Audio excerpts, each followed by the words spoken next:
గడిచిన 16 నెలల నుండి ఎమ్మెల్యేగా ఉండి కేసీఆర్ ఒక్కసారైనా గజ్వేల్కు రాలేదని, ఇప్పటికైనా కేసీఆర్ గజ్వేల్కు వచ్చి ప్రజల సమస్యలను పట్టించుకోవాలన్నారు గజ్వేల్ మాజీ ఎమ్మెల్యే డీసీసీ అధ్యక్షుడు నర్సారెడ్డి.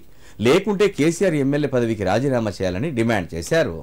అసెంబ్లీలో స్పీకర్ గడ్డం ప్రసాద్ పై బీఆర్ఎస్ ఎమ్మెల్యే జగదీష్ రెడ్డి చేసిన అనుచిత వ్యాఖ్యలను నిరసిస్తూ కాంగ్రెస్ పార్టీ జిల్లా అధ్యక్షుడు తూంకుంట నరసారెడ్డి ఆధ్వర్యంలో గజ్వేల్ పట్టణంలోని ఇందిరా పార్క్ చౌరస్తా వద్ద కాంగ్రెస్ నాయకులు, BRS working president KTR, MLA Jagadish రెడ్డిల దిష్టిబొమ్మలను దగ్ధం చేశారు.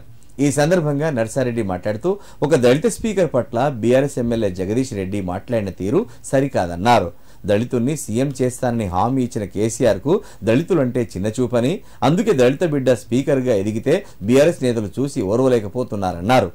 ఇప్పటికైనా స్పీకర్ పట్ల ఇష్టారీతిగా మాట్లాడినా జగదీష్ రెడ్డి వెంటనే క్షమాపణలు చెప్పాలని డిమాండ్ చేశారు. 2 సార్లు ముఖ్యమంత్రి అయిన కేసీఆర్ గారు దళితులంటే మొదటి నుంచి కూడా వ్యతిరేకం. కానీ దళితుల ఓట్లు కావాలనే ఆలోచనతో నేను దళితుల్ని సీఎం చేస్తా అని మొదటిసారి మోసం చేసి ఆయన్నే ఆ సీఎం మీద కుర్చీ మీద కూకుండు.